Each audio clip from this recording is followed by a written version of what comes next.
Everyone is welcome here, it's time to make new friends. Fill your Glencairn. Share a dram with the spirit of Edmonton.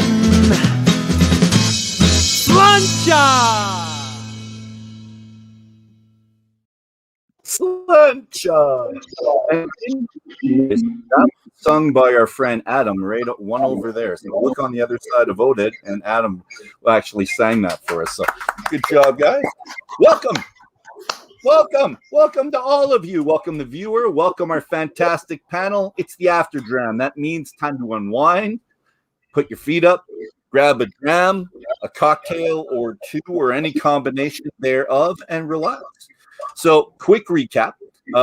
We had this, we drank it, and we enjoyed it. And now we're going to have this. No, our recap, Adam, Joss, Rich, and I have been given top-notch information from Oded and Tal, and Tomer came in just at the very end, and we enjoyed the M&H Classic Single Malt Whiskey, that one right there. We loved it. It was fantastic. You can tell by how much is left in all of our bottles. Joss didn't have very much left in his either, and Richard might still have his on the side. Yeah, it's all pretty well going. So that's got to say something about the liquid inside it if we're taking that all away. And we're going to do a quick round of introductions again, and we're going to go Adam, Joss, Richard, and then Dom. I'll have you introduce yourself, and then over to Oded, and then maybe if someone goes beside him, we'll have them. Sound good? All right. Adam, you're up. So my name's Adam, and I'm from Edmonton, Alberta, part of the Alberta Scotch Society, and just a whiskey lover here. No Twitter handle, but just here to enjoy and drink some great whiskey. Thank you, sir. And Joss. Hey, my name's Joss. I'm here from the Dram Society here in Toronto. Well, not in Toronto, actually just north of Toronto right now. But you see me swatting bugs because I'm just out behind my cottage here and enjoying some of M&H's products. They're awesome. And I got to cheers Adam on that intro. I didn't make the connection initially there, but wanted to make a quick comment. I wonder how many times you had to do that lunch part at the end, because that's a very most distinct part of that little intro. So enjoying that for sure. I love it, don't you? It's like Opa, Sancha. It's great. Richard, you're up. Yeah, great job, Adam, on the singing there. I didn't realize that was you. That's awesome. Rich from Salt Spring Island. Run We Rock Whiskey Club here on Salt Spring in Victorian area, and just happy to be here. The whiskey that we tried earlier, didn't get a chance to say too much about it, but it is just such a well-constructed whiskey from Milk and Honey. So looking forward to the gin as well. Let's bring it on. Thank you very much, sir. And Dominic, this is you now. Hi, I'm Dominic Roscoe. I'm a whiskey writer, editor, and consultant. I've been doing a lot of consultancy work of late. What I'm most proud about at the moment is that I've got an online magazine called Stills Crazy. We're doing our third issue now, but the second issue is up there. And I did a big feature in there on Jim Swan. And today is Yorkshire Day. And I did a similar thing to this with the Spirit of Yorkshire Distillery, which is a Jim Swan distillery, but so's Milk and Honey. So there's a sort of a parallel. And I agree with you guys. I think that the whiskey that Milk and Honey is doing already is amazing. So, and the last thing is I just say thank you very much for inviting me on. I really appreciate it. Our pleasure. Love having you on, Dom. And Oded. So I'll just start by saying that I also absolutely adore the theme song. It's really, it carries you away with you. So that's pretty amazing. So me personally, and Tal is joining us right now. Look at that amazing miracle. So personally, I am closing to my 4-year mark in M&H. I started as a stillman. I was part of the distillation crew here at M&H for 3 years. I joined Cal at the sales team the beginning of 2021, and I also make the gin. And Tal. What do you do? Hello guys, I don't know what I do. Actually, because we're a small distillery, we're doing everything, all together. But I'm the VP of sales here at the distillery, and also banging drummer. a lot of times, thinking about how to ruin his day, how to interfere with his blending job, or just thinking about new additions, crazy stuff. And because I come from a whiskey background, I never worked with in sales in my life. It's the first time, but I think that because we are actually like representing our distillery outside, it's not exactly sales. It's better. It's just to talk about the product you like. So, and I'm washing the dishes as well, and so I'm doing a lot of stuff here. And Oded said you guys are men of many traits there. You're just doing everything all the time. I'm Dolph. I'm the president of the Alberta Scotch Society. I have a whiskey book club, which I've done with Dom, and that's how I got to know Dom here on the side, the Whiskey Book Club. And we did this book with him. This was our book, The Whiskey Japan, but Dom's a very well-versed author. He's done, is it 12, 13 books? There's this one. There's just tons of these books from Dom. And I'm happy to be here. I'm your host for the International Whiskey Journey. I do a Canadian Whiskey Journey as well, but this is my gig for the summer. I love this. This is fun. This is adventurous. I get to meet so many fantastic people everywhere. I get to work with them. I get to do it. And today, I get to drink a fantastic gin as well.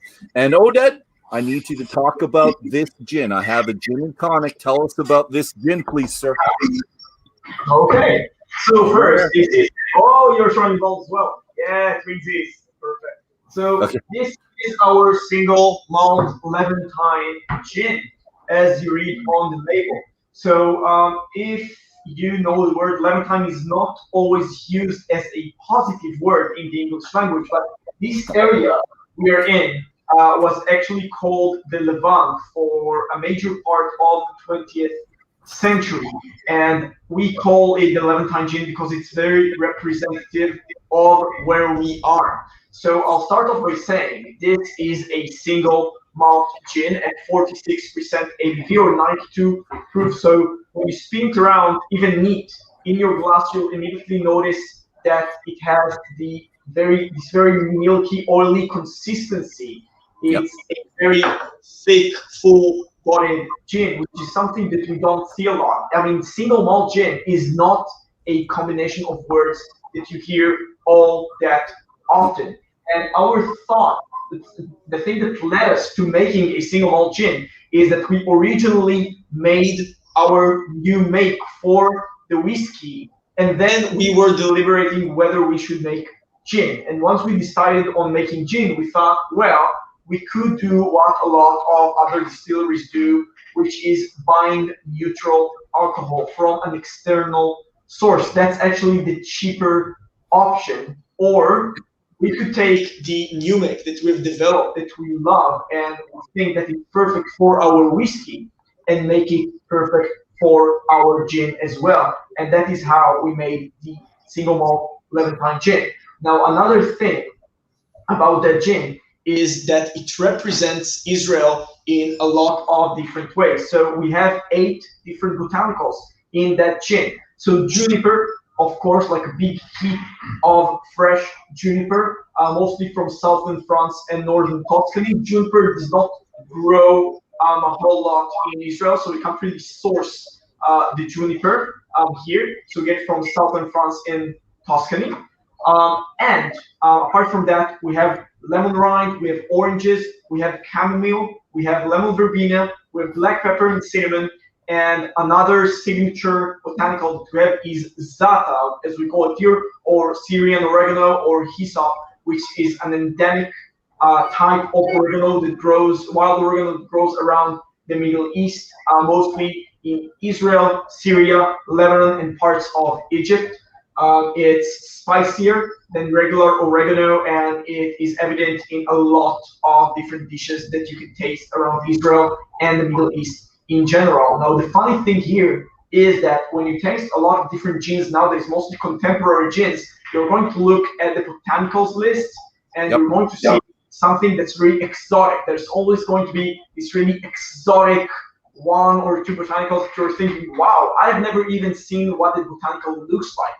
for Israelis, each and every one of these botanicals here in that gin is very familiar. Those different botanicals comprise the Israeli cuisine. So for us, this gin is in a lot of ways a taste of home. It's the cuisine we know, it's the flavors that are familiar for us from our childhoods. And it's our hope that for you, the Levantine gin is a taste of Israel. It's a taste of what we love, what we appreciate, what brings us all together to create a very diverse, very exciting cuisine as we taste here in Tel Aviv, which is also the culinary capital of Israel.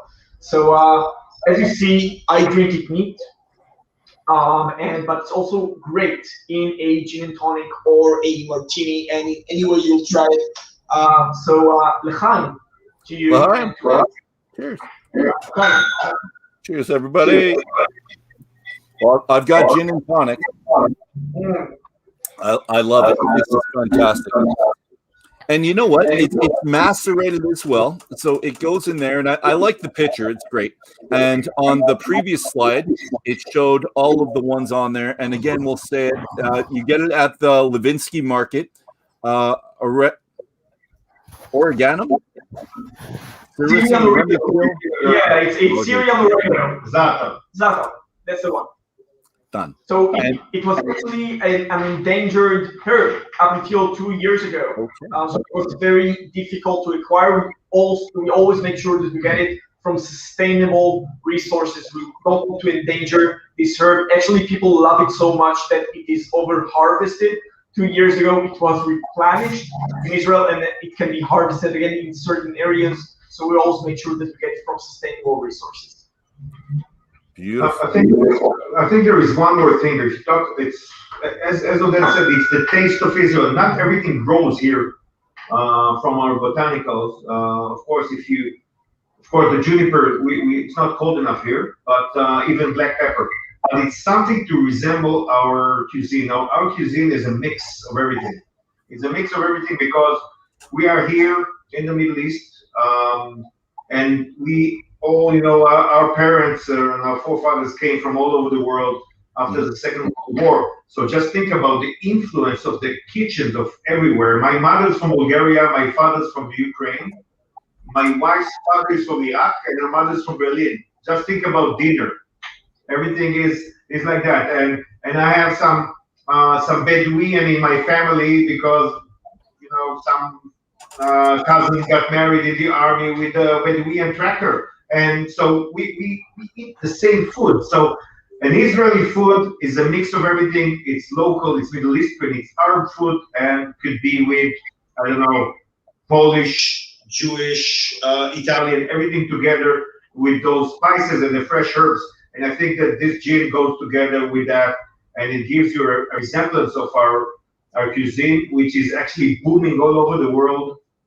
We have Israeli restaurants all over. I think the last few years in America, James Beard Award winners were Israeli chefs or Israeli cuisine. The best restaurant in London and in America were in Paris was Israeli kitchens, which I've been to Paris to a restaurant that you need to order a table a month before that, and it's something I eat at home. But it's crazy because it's so interesting, I think, and everyone can find something he likes or with a twist. And this is You're making me hungry, Cal. You're making me hungry, buddy. I'm just thinking about all the food. I had a question from Greg and Yarka. Greg and Yarka Winters from Craftworks Craftworks Spirits. And here's the question.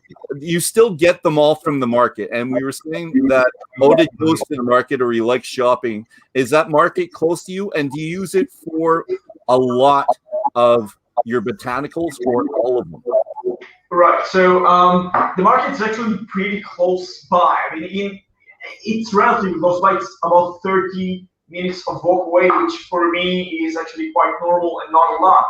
And the market is, well, in itself is a very exciting place. The Levinsky market is one of these markets in Israel that remains very traditional and still has a lot of different shops that have been going back, I would say, 100 years or so. Some of those shops have been there for a century and have been. Some of the shoppers too. And some of the shoppers, and I mean, they have been.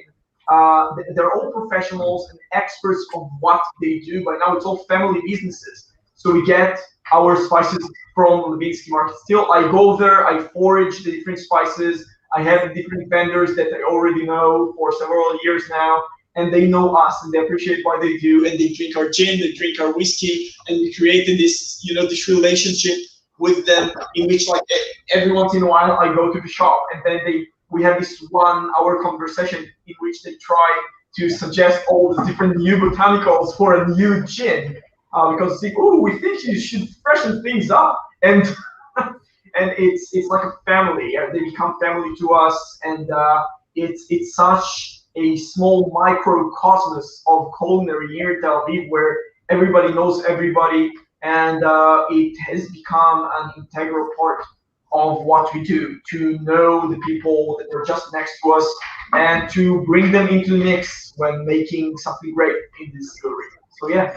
Perfect. We have to source some of the fresh za'atar. Yeah, so the za'atar is an issue because the za'atar, once again, has to be sourced from sustainable resources, which is something that cannot always be guaranteed when you're going to the market, because the vendors don't always know where they get the za'atar from. So we have very specific farmers that we get the za'atar from. They grow it specifically for the culinary scene. Here in Israel, fresh za'atar, they grow it year-round, and that's where we get the fresh za'atar for people that we know officially that are growing it in a sustainable way and are not harvesting it where they should. Perfect. So almost. Oh, and there's John.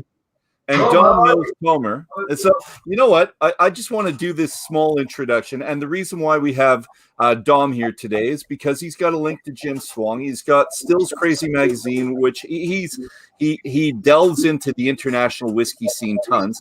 And when I was looking at your online presence, because I go back into the years, I got this picture here of Dom in the past. So he was at the distillery at one point. So I was going to have Dom talk about that as well. So Dom, tell us about the distillery and when did you go there? Because I think the picture was from 2018, maybe. No, I think it's probably earlier than that. Tomer, do you think? Hey, Tomer. Hello, how are you? How are you? I think it was probably a bit earlier than that, wasn't it? I think I've been locked in here since 2018. Okay, feels like it. Yeah, yeah, it does. Yeah, the distillery wasn't actually working. It was still being built. Okay. It was very close. Did I come twice?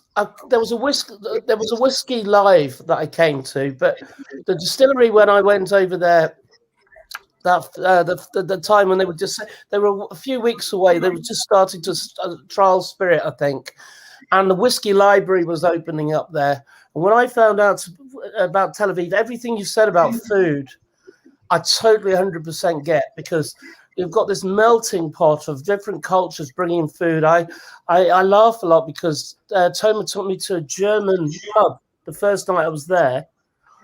And the first thing I was offered to eat was pork sausages. And it was almost like Tomer was saying to me, or the Milk and Honey people were saying to me, look, throw away your prejudices or your preconceptions.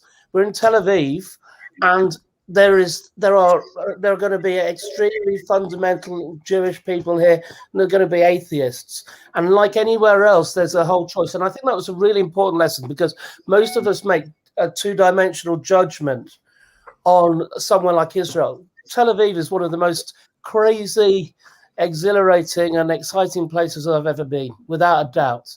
And it's not surprising, really, because the guys were telling me that sometimes when the missiles are coming in from across the West Bank, from the Gaza Strip, there's a shield above Tel Aviv, and they go to the pub and they watch a firework display because the missiles hit this defense and blow up. But they're not fireworks, are they? They're trying to kill them. And I was going to say that's cool, but I don't want to say that's cool. Do you know what I mean? It's just yeah. It's terrifying, but there's a notion of but it's so unique. I think I tell you what it is. You can't believe until you experience it how people can live their lives under such fear, to feel so small in such a big area. And yet Tel Aviv has taken on board all of those Middle Eastern flavors and cultures and food, and they have the best markets I've ever been through. And it's just an incredible, and that's why it's so exciting that now they've got a really fine world-class whiskey as well. Yes. You know, I think it's just great. So that's my experience. I'd go back tomorrow. I think all of us would like to go there with you. It'd be fun. Tomer, I'm going to ask you a question because Dom just brought it up when he talked about Whiskey Live Tel Aviv. So you've got your shirt, Whiskey Live Tel Aviv 2015. I was surprised to hear that, and I shouldn't have been surprised. You're the guy that organizes it all. This is your baby. When do you find time being the head distiller? I was almost going to call you a master distiller, but Oded told me not to. So the head distiller, how do you find time going from that, doing Whiskey Live? And I don't know. Tell us about your experience. What are you doing there?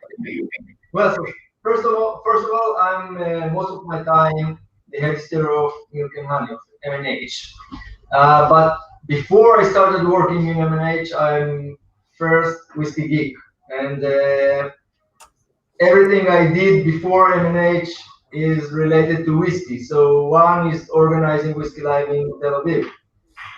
Second is importing Glencairn glasses to Israel. Too expensive for us. It's too expensive, yeah. Okay. We're really lucky then, I guess, right? Yeah. I'm also independent bottler. From time to time, I bottle some interesting casks. Everything I do related to whiskey, but my first job and most of my time I'm in M&H working on the, I hope, whiskey. Right there. And we're loving it. And you know what? So let's make this question about you, Tomer. And Oded introduced it very, very well, how you're still traditional in the sense the 3 years, and you follow traditional ways, but you try to distill with a twist, and you like to be innovative. So tell me why, Tomer, you focused on being innovative. Is it because you're forced to, because your whiskey is ready so quickly, or is that just the type of guy you are? Well, first of all, Israel is known by its innovative ideas and innovation in general. And in the really big whiskey market, we have to keep innovating to attract people. Beside the great whiskeys in the base portfolio that we have, and I really like the 4 whiskeys, we must keep whiskey in interest and keep attracting people to buy the more expensive, innovative, crazy ideas that we do beside the core range expression. Okay. I'm going to ask you a question too. Throughout the Apex series or any series you have, Tomer, is there a unique flavor that is milk and honey? If you were given 100 different whiskeys, let's say at Whiskey Live, would you be able to pick yours out definitively out of the 100? And what flavors would be connected to M&H? Sorry, again, the question? He's asking if he brought you, like during Whiskey Live, 100 different whiskeys, and one of them was M&H. I mean, what was the specific product that would stand out of these 100 whiskeys? Is that right? Is that perfect, Oded? Thank you very much. Good. You actually said the same. It's really hard to say because at the basis I'm producing whiskeys that I love and I would love to drink.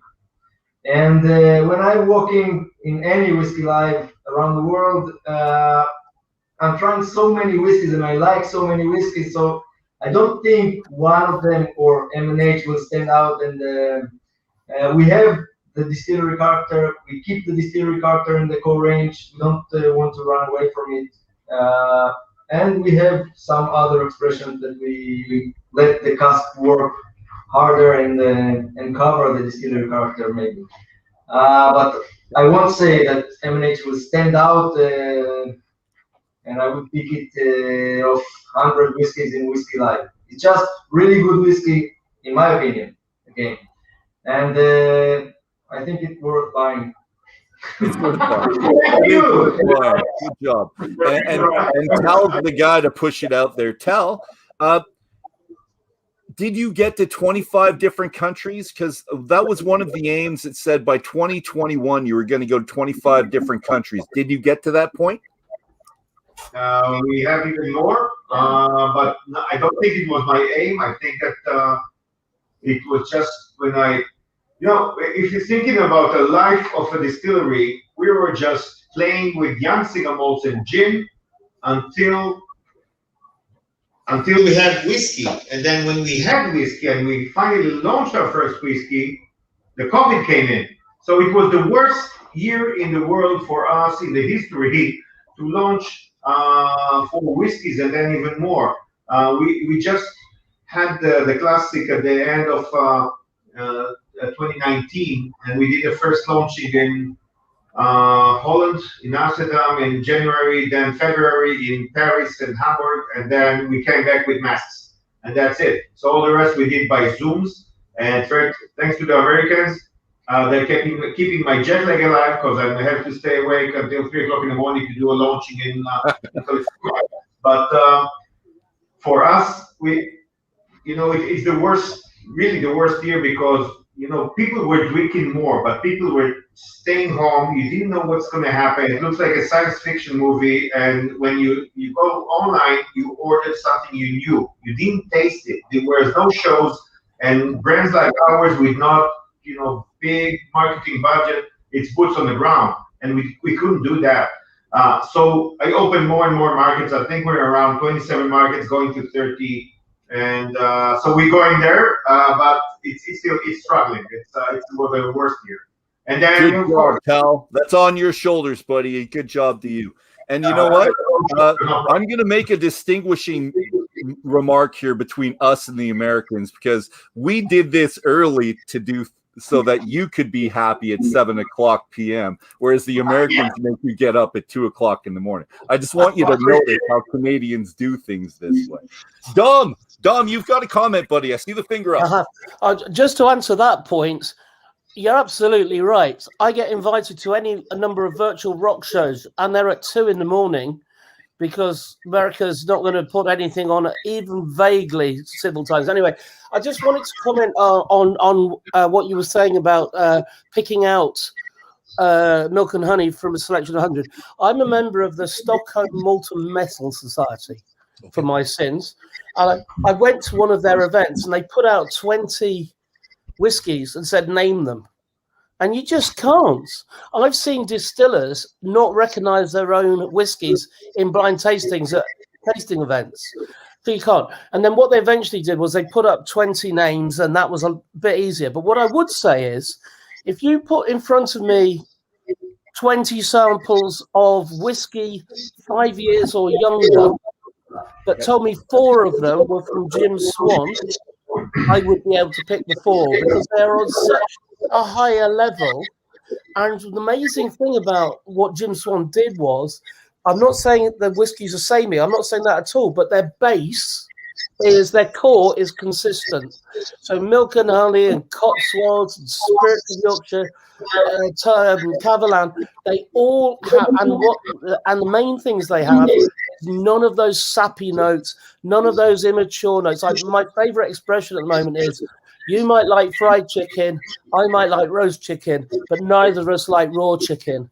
And when Scotland does whiskey at 4 years old, it's raw chicken. And what Jim Swan did was to say, we'll do something with it. We'll do something with Penderyn, we'll do something with Cotswolds. But what we will have in all of them is an underlying sweetness, softness, fruitiness, very, very drinkable at 4 years old, 3, 4 years, 5 years old. And that I think I could spot. But beyond that, I don't know if anybody really can choose individual distilleries. Maybe I'm wrong. I don't know. I think that in blind tasting, I can tell you what is not milk and honey.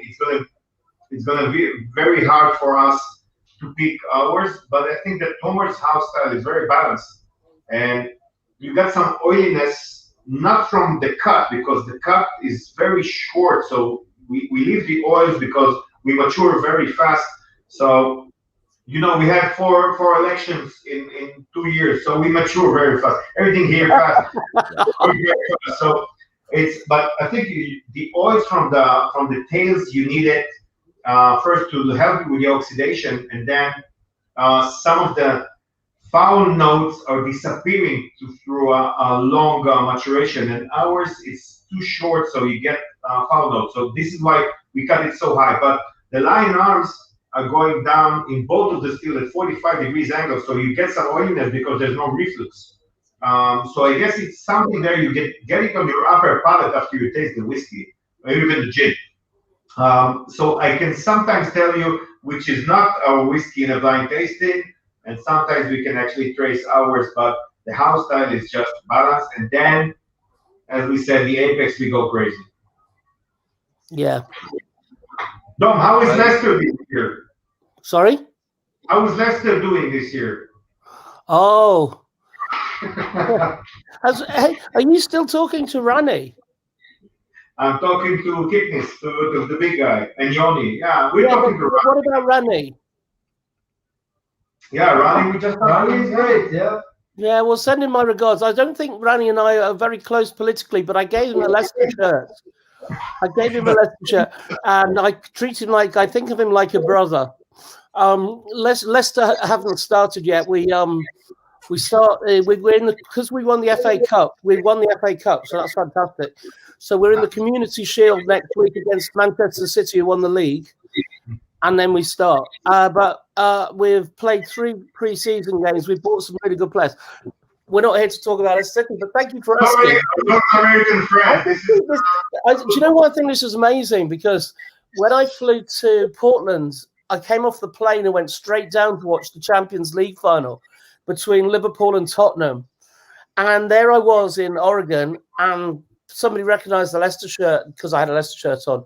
But you're in Canada, you're in Israel, and I'm in England, and we're talking in this way. And I just think, I have to say, I've got all my fight back, all my spirit and passion back for world whiskey, because what you guys are doing and what's happening now, I think the big thing that's really exciting at the moment is that the traditional markets are, especially Scotland, are bound by their tradition. But there's nothing to stop anybody elsewhere saying, well, we'll try a different grain mash.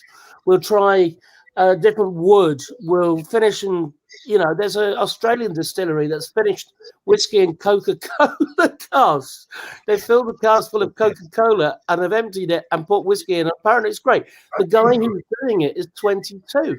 Now, these people are another world, but this is the future. So I'm really excited about what you're doing. I'm watching very carefully. And I would say to you that I know I included you a little bit in the feature for Jim Swan, but I'm coming back to do a proper feature about the journey you've been on.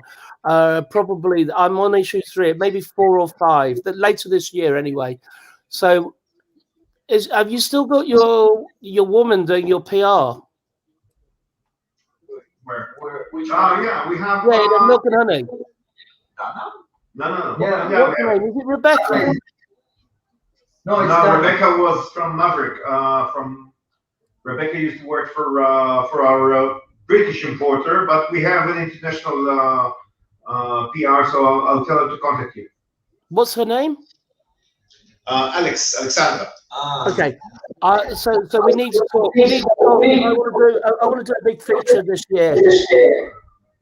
Yeah. And that's in Still Crazy magazine, right? That we're still talking about, Dom? Yeah. Yeah, Still Crazy. Thank you, sir. Panel. Let's go to the panel. Any questions from you 3 gentlemen? Yeah, I've got a question actually that kind of dovetails on what Dom was talking about as far as innovation and rules and logistics and things. With Milk and Honey, M&H, with their evaporation rates, their maturity rates, are the laws around bottling single malt whiskey different in Israel? Do you have to wait 3 years, for instance, for it to be called single malt whiskey, or can you bottle it at a quicker time period than that? And for the stuff that we were trying before, the classic, what is the age on that, roughly? So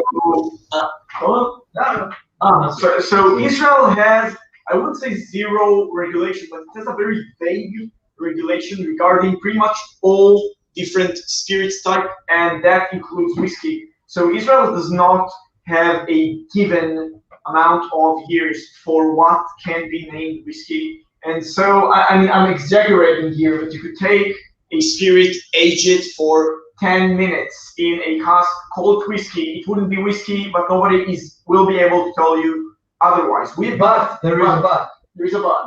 We have been following the Scottish regulation from the beginning, because the Scottish regulation is the common ground for most countries in the world. The EU adopted the Scottish regulation, and most of the world goes by it when naming whiskey, actual whiskey, and that's 3 years enough.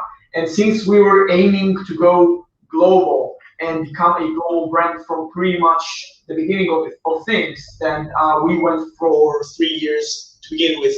And we do have the hope that with the local whiskey industry developing in the past decade, because after we started our operation, at least 3 more whiskey distilleries began distilling and operating. And I think that in 2 years from now, it's going to be 5. And okay. I think that is a good hope for the future, that Israel is going to recognize that there is a developing whiskey industry here in this small country, and that a regulation is going to come into place, deciding that 3 years now is the regulation that we adopt from the rest of the world. And not only 3 years, we're talking about all the IWJ rules that we want to adopt for the Israeli whiskey.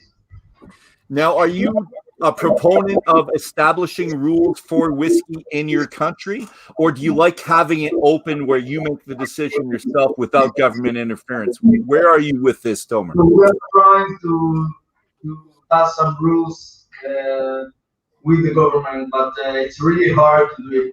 It's really long process, and we hope there will be some rules in the future.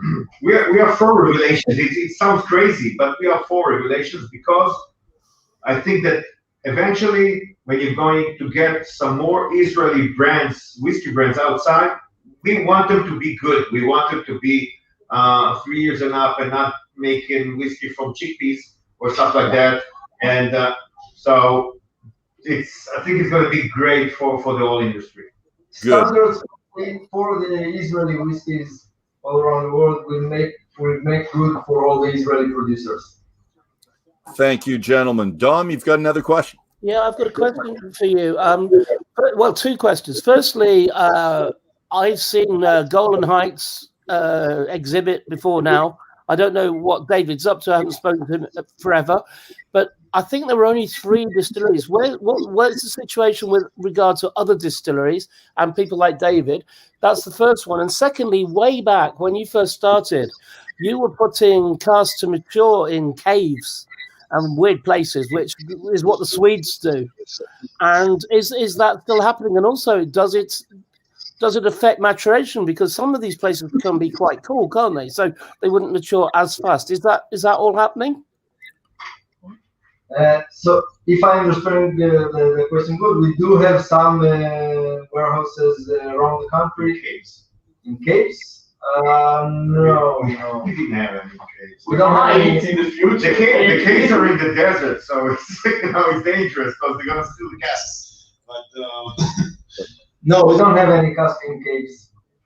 But they do have the Dead Sea right there. That was one, and we talked about the 5 regions that they do that previously. But Dom asked you a great question about your relationship with the other distilleries with you. So there's IWJ, Golan Heights, Jerusalem, Peltzer, and Legends Distilleries. So we mentioned more than I do.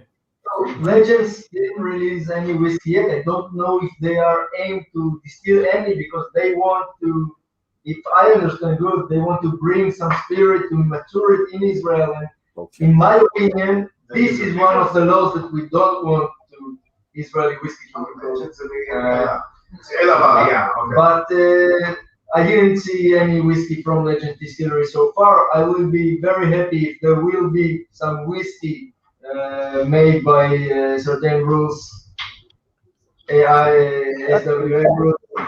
That's a really difficult thing, though, isn't it? Because I remember Scotch Whisky Association is too strict and it's too binding.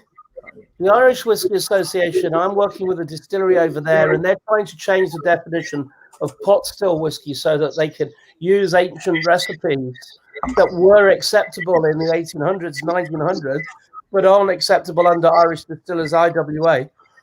The Swedes looked at...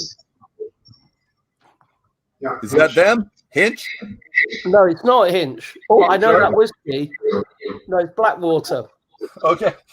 But to go back to the point, Sweden looked at all this and they wanted to have a minimum standard, which you would all obviously agree. The Australians agreed to make their whiskey 3 years old to show the rest of the world that it was good, because they were worried that if it was like America, where, as you quite rightly say, you can bottle something in 1 minute and call it bourbon, which you can.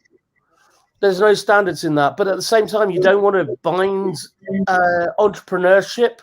And the Swedes decided that it probably wasn't the route to go down for them, because they wanted to be free to be zany and not be told they couldn't do something just because they'd made their own rules. So, I think we're too small. The country is too small. It's so out of the whiskey industry. Australia has, I don't know, tens of distilleries, so they can do that. They can, they're focusing in wine casks or all kind of stuff like that. And of course, the weather is crazy in Australia as well. But so I think we need to start as a mainstream with, we're not a mainstream, but from our side, not to be over the top and not to be so much out of the mainstream. But of course, we're doing a lot of stuff. I think, as we talked about it earlier, with the pomegranate wine casks or orange wines or the Dead Sea or stuff like that. So we are playing with that. It's a problem for us because we come from such not an orthodox country, not a traditional whiskey making country. We need to start with that and then go to the next level. And as we do everything, we do it fast. We will do it fast. I'd like to add to that it's not about following the SWA laws to the letter. It actually has a lot to do with the fact that we want to develop an actual whiskey industry here in Israel, as small as it may be. We do have more distilleries coming up along the way, and we want to have collegial relationships with them. And in order to do that, in order to help each other develop and support each other instead of competing against each other, we have to have some ground rules. Those rules don't have to be very strict, but they have to be basic. Everyone has to follow some code in order for all of us to make great whiskey here in Israel and be able to support each other making different whiskeys in different distilleries. Excellent answer, Oded. I love that. We are in a very good contact with David from Golani. We have a really good relationship with everyone with David. Producing whiskey in Israel. And you're helping each other out, but who helped you guys out? Because I know Dr. Jim Swan, but I was wondering, did you guys have Kavalan? Did you have Amrut? Did you have someone you could go to that would help you with a more unique setting? We had Dr. Jim Swan in the past. He passed away unfortunately at 2017. And we have a lot of friends in the industry. I will not tell you this or this or this. We have really a lot of good friends in the industry, and anything that we need to know, we have the process to. But I think that there's something about the Jim Swan DNA that we kind of the Jim Swan boys. So we do at least in marketing wise or sales wise. We do have a connection between us, Cotswold, Pendarian, sometimes before Ian Chang left, so Kavalan as well. We do, and I think we're doing some kind of our relationship together. Kilchoman as well. Kilchoman. So we kind of a small family. Excellent. I like that. I like the communal aspect to it. I'll go to Dom, but then Joss and Adam, I'm going to ask one of you gentlemen for a question as well, right after Dom. Yeah, I just wanted to add to that point. We talk about Jim Swan's legacy, but the thing about Jim Swan, he was just very, very generous with his time. If he took on the project, and he only took on projects he thought could work, he turned down most of them and said, you haven't got the money, it's just not going to happen. But the ones he worked with, he was very generous with his time, and he treated them all equally. And when I did the feature, I spoke to a guy in Canada, actually, on Vancouver Island, Graham McConey. And Graham was saying that one of the best legacies that all of his distilleries can leave is to be generous passing on his information to the next generation so that it's passed down. And what I was asked this question yesterday, what do I love most about the stuff I did with Jim Swan? It's because every single distillery I work with makes great whiskey, but they're all great people too. And that's hopefully the legacy that Jim will leave, that you will pass on your information to those who come asking you questions. And Spirit of Yorkshire, Penderyn, Cotswolds, Cavalan, and on we go. We'll do the same thing. And I think that's really, really exciting. And I'm going to add to that. So that's the McAloony. So that's the gentleman there. And just by Richard is that distillery. And Dr. Jim Swan did that as well. He was involved with them. And Richard, what's the name of the distillery? It's eluding me. It's Victoria Caledonian Distillery. That's it. Thank you very much. And you know he's involved with a huge legal battle. We do. And the same thing as our Canadians previously about using his name. Yeah. So they're basically saying your name's Graham McAloony. You can't use that name because it's a Scottish name. He says, I'm a Scot. And they're saying, right, we're going to tie you up in legal. I've had that threat from them. And that's where I really fall out with those sort of bodies. You know, he's not doing any harm to anybody on Vancouver Islands.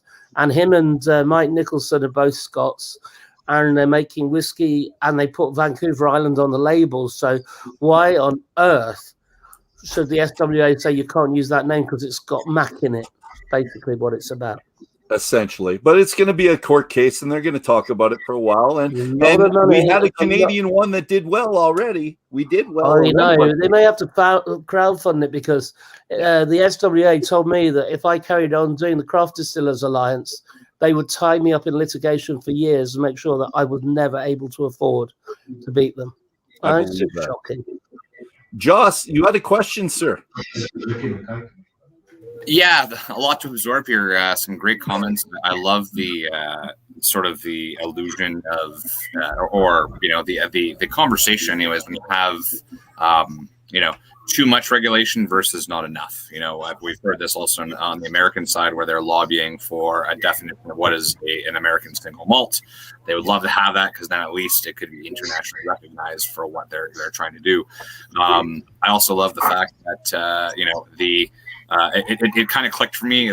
This was my earlier question was, again, why the whiskey? And then I heard Tomer's story. All he said was, I'm a whiskey geek, because that's the only thing that makes sense when you're in a desert, water is scarce, you've got to source a lot of things, but and like you said, your neighbors don't drink whiskey, 40% of your population only drinks, and now you're going lower and lower. I mean, you're really honing in on a very specific sect. So I love that perseverance, which then kind of brings me to what I was going to ask, which is obviously you guys have a very strong proponent in the international market. You've got your stuff over here in Canada, and you guys have been pushing stuff into other countries. Do you find, and I don't know a lot about the other Israeli distilleries, but do you find that you are the people that are kind of on the forefront of representing of what your country can produce? I think so. I think that, because we were the first, and we are, I think all the rest of the distilleries around the country are maybe in our size now, all of them together. So yeah, we are there, and because we think fast, it's and the stuff we do. Yes, we are the Israeli whiskey industry, and we really hope that the rest of them will go and up and make some more quantity and quality. Some of them doing great job, but they're still not consistent.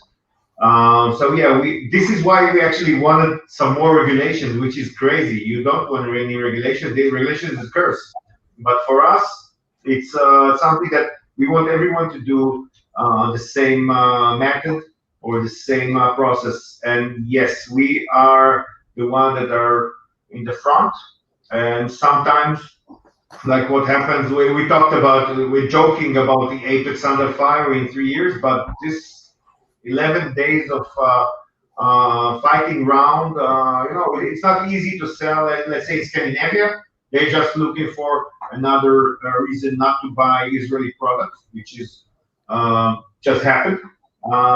So yes, we are in front, and I think that our obstacles will be helpful to learn how to bypass them to the rest of the distilleries.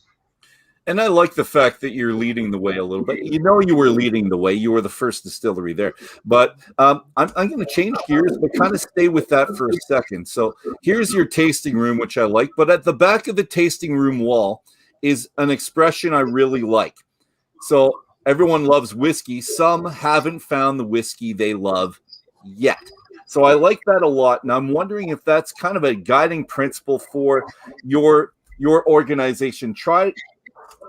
Make them focus on whiskey for one, and then maybe you as the best whiskey in the world second. But is that a guiding principle?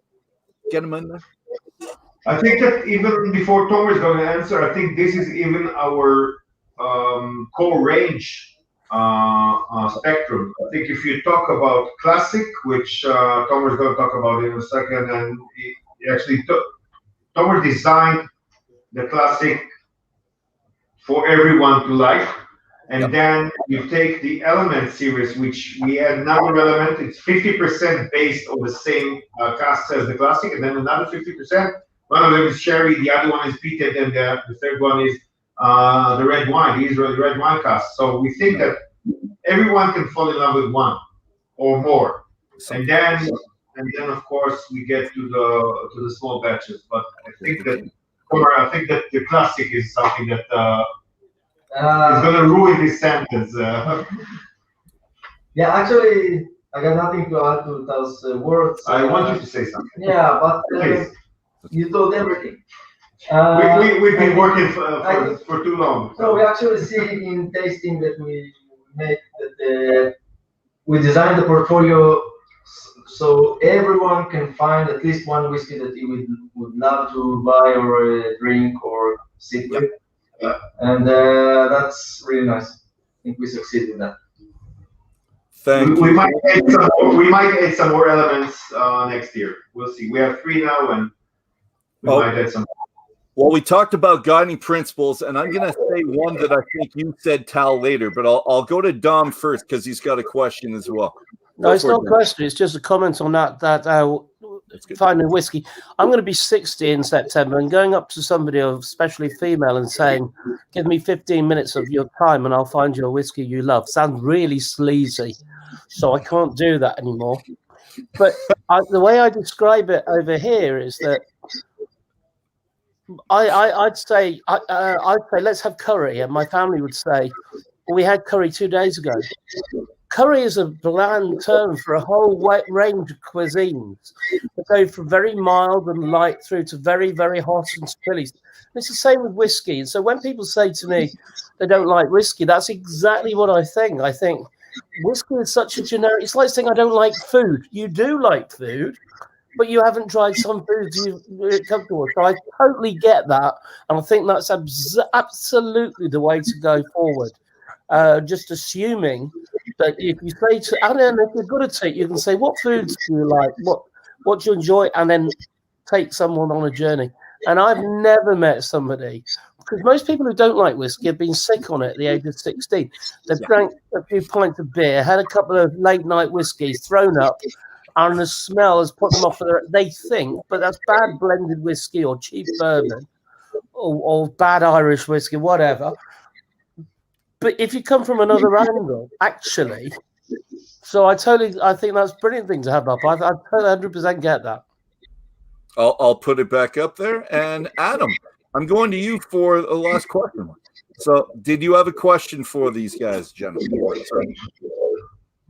I was actually curious about like the very, very beginning of how did this whole milk and honey actually get started? From like who was the initial idea, and then how did it get going? So it all began with Gal Kalkstein, who is the founder and owner, and now the CEO of Milk and Honey. And he joined forces with 5 more entrepreneurs, high-tech people from Israel, to start Milk and Honey, and with an idea to make the first Israeli single malt whiskey distillery in Israel. At the beginning, they didn't think it will be so expensive. So big. Yeah, I think during the time I don't know if he's happy now with the. I think he's happy. But, He seems happy. He was here an hour ago. He was smiling. Yeah, but I didn't really realize that he would put so much money on this project. Definitely, he's really happy with the distillery. I'm joking, and I hope it will be great success in the future. I remember that the first day that we actually talked about it, it was in his house, and we drank too much. I remember 1 bottle of Royal Nagar Selected Reserve, 1 bottle of Lagavulin 16, and some other, and a case of beer. We drank too much. I don't remember. And there was a distillery after that. I think that we started with drinking too much, and now. So to sum up, Milk and Honey is a result of of a hangover. But I think that after a few years, we were sitting just next to the stills and having a lager, and then got on. I love it so much. I'm just sitting here next to the stills, and eventually it's here. It's it's on the ground, and the problem with us that we're moving and thinking too quick, so we don't stop to look at what we did and enjoy what we did. We're hectic all the time, but come to the Middle East and join us. So, the stamp really arrived the beginning of this year when we won the Icons of Whiskey. Yeah. So there is some recognition, and we stop and see what we did. Yeah, so we had another too much drinking night, and that's it. We can't get to work, and so it's all circles back to another bottle of whiskey or a lager. Okay, so to sum up for Adam, it was in a drunken haze that you decided to make your distillery, and in a drunken haze that you came to establish. You know what, Tal? I want to know if your core values are part of your drunken haze as well. I'm going to quote you. This is you. I got this from Whiskey Wash magazine. So Tal, here's your core value: love what you do and enjoy the adventure. At the same time, be professional. Never stop learning and researching. Always be collegial, and remember that your success is everyone's success. Is this still a core value? Was it a really good idea in your drunken haze? And has it changed over the years? I think I did almost every position here in the whiskey industry or wine and spirit Israeli industry. I'm also a wine and spirit journalist here in Israel, and I'm doing a lot of stuff. Used to work for the IWJ and used to work for other companies. When I get up in the morning, I'm coming here, having my coffee, walking to Tomar's office, to the lab, and watching the guys at the warehouse, at the cast rooms, and I enjoy what I do. So I think eventually, yes. I don't remember I said that, but I am enjoying what I'm doing, and I keep researching all the time, every class. Excellent. Perfect. I'm going to open this up. Anyone on the panel? Dom, any other questions before we wrap this up? Yeah, I've just got one quick question for the Milk and Honey guys. when I was in Tel Aviv, I remember the conversation of what was allowed and what was allowed under the rules. And at the time, I got the feeling that you were going under the radar, really. So kosher wasn't an issue. And I think Thomas said to me, if you want to find a rabbi who says that beer is kosher, you'll find one. Now that you're becoming more established and everything, are there any worries about that sort of thing for you? Wow. I don't muck about. The sherry cask was one of them too, right? Because you were going to stay with the sherry cask. Yeah. That was. Dom, I'll tell you one thing. We're from Tel Aviv, so for us, kosher is not the big issue. We say that Jerusalem is 45 minutes and 3,000 years away from us, and we have. In Tel Aviv, we have devil's share, not the angels. The angels are in Jerusalem. But having said that, nice. I think it's an added value for us, and so it's for us. It's not working on weekends and not working on Jewish holidays. And when daily sourcing is botanical, they have to be kosher if you grow in Israel. And then while we're using whiskey casks. Great basic product casks like cognac, sherry, port, wines, they have to be kosher. So we're keeping that. So for us, we have 2 kosher certifications. One is the Rebbe of Tel Aviv, the other one is Starkey, which is an American organization. It helps us sell it abroad. We don't work with the Jewish segment exclusively nowhere in the world, but the Jews, let's say they found us. They find us everywhere. So yeah, it's not very hard. It's much harder if you're a winery, but when you're a whiskey maker, it's not that hard. We need to follow some rules, but it doesn't touch anything we do with our flavors or quality. At the end of the day, when you are thinking about milk and honey, we don't want to be recognized as the kosher whiskey from Israel, but as the great whiskey that you bring from Israel. Oh yeah, it's also kosher. Never mind. Yes, I totally get that, Toma. Toma, also, you must say hi from me to the your friends in the German bar. I can't remember the names, but I think of them often. That was a lovely introduction to Israel. So thank you for that. But if you could say hello from me, that would be great. I will do. Thank you for those last words, Dom. Richard, any last words from you? Yeah, Dwight, would you have time for one more question, or go for it? This will be your last word. Whatever. All right. Well, first of all, as far as last words, I've really enjoyed the whiskey, and it kind of goes into what I like about whiskey. Typically, this one, the classic, I find sort of like a breakfast whiskey. At 9 o'clock in the morning, we're drinking whiskey. I'm curious as to, I like my whiskeys big. I like them bold, full of flavor, full of alcohol. So I'm wondering, what alcohol percentage are you barreling your spirit at, and what if it were to, because I like cask strength whiskeys and I'm not afraid of 65, 68, 70% whiskeys, what does it come out of the barrel at, and are you going to be releasing any cask strength expressions as well? Good job. Yeah, so we cask the barrels at 63.5 up to 65. It depends on the cask type. But it's mostly like all the distilleries in Scotland. At the beginning, we tried to cask the barrels at different strength, and it worked really good with this strength, so we keep it.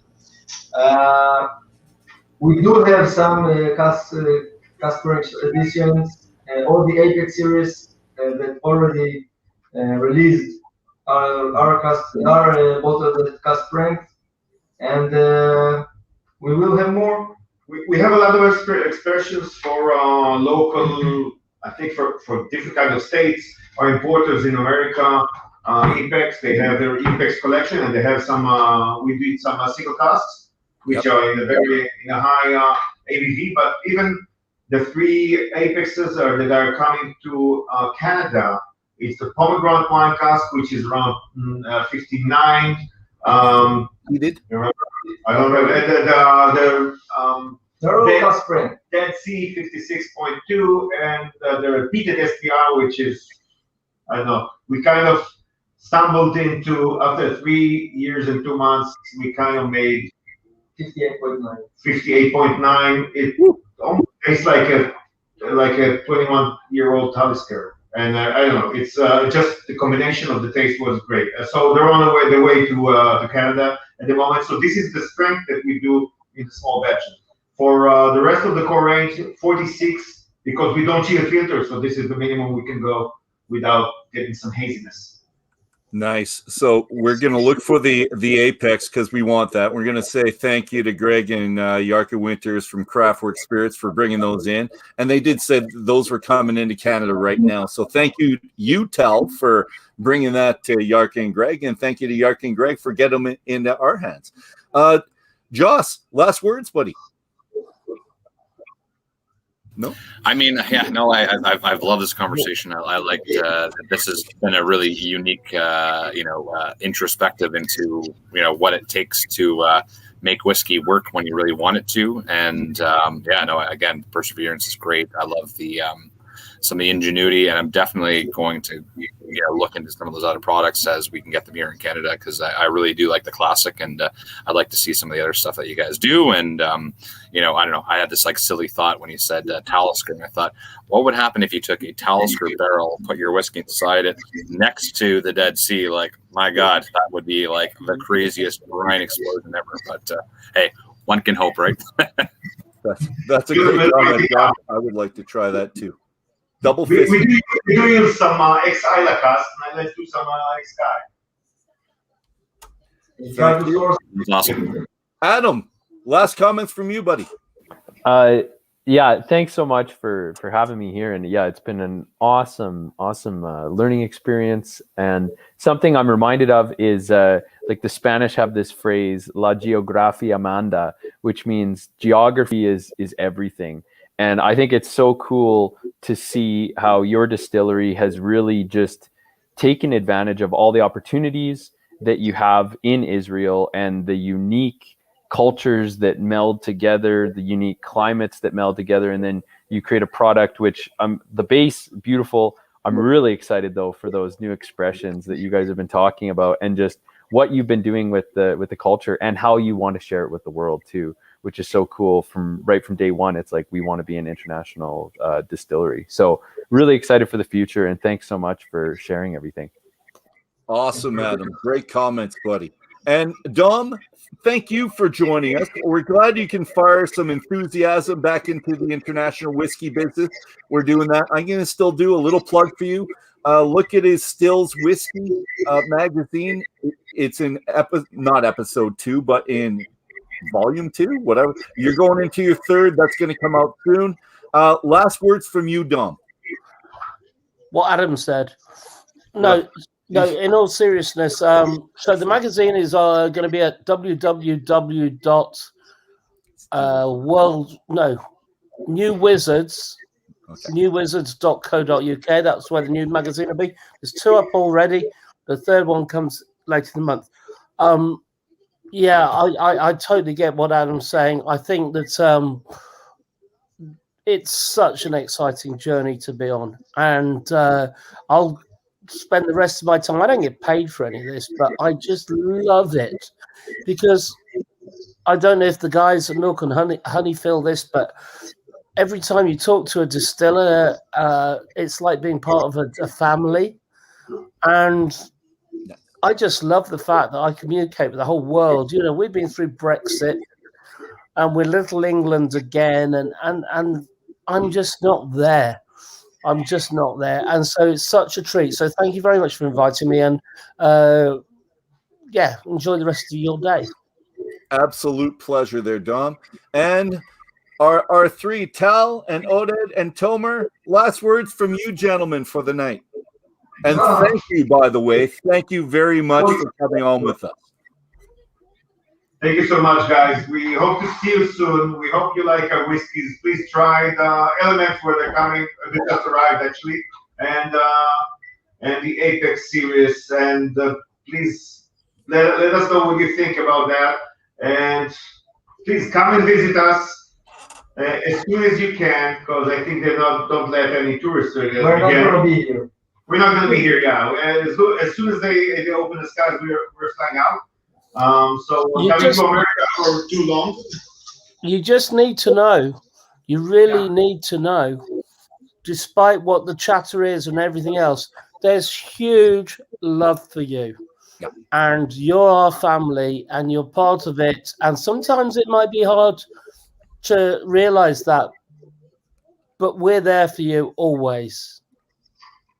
Perfect. Thank you very It's a hug. Big hugs. Thank you so much. Thank you. Stay healthy. much. Yeah, it's like Well, that's it. That's all the time we have, whiskey brothers, sisters, and whiskey friends. This has been a fantastic morning for me, afternoon for Joss, and evening for Milk and Honey and for Dom. Thank you to our listeners for joining us today. Thanks to the panel. Thank you to all of you. And special thanks to Tal, Tomer, and Oded. Oded, you did a great job. I sent a whole bunch of questions to Oded. He clarified so much before we could do this. So we worked his butt off for me. Thank you, Oded. Love you guys. Join us next Friday, August 6th at noon Mountain Daylight Time, 11 o'clock for this guy down here, 2 o'clock for Joss, as we go to Cotswolds, where we're going to be next. We're in Cotswolds, England, which is 7 p.m. BST, British Summertime. We'll be continuing our 10-week international whiskey journey, and I'm really looking forward to it. You should be too. As a final note, if you don't want to miss a minute of this, you like, you subscribe, you're all there. Let's grab a glass, gentlemen, and here's our cheers. As always, good whiskey, good conversation. Plancha, cheers. Thank you all, and I'll see y'all again.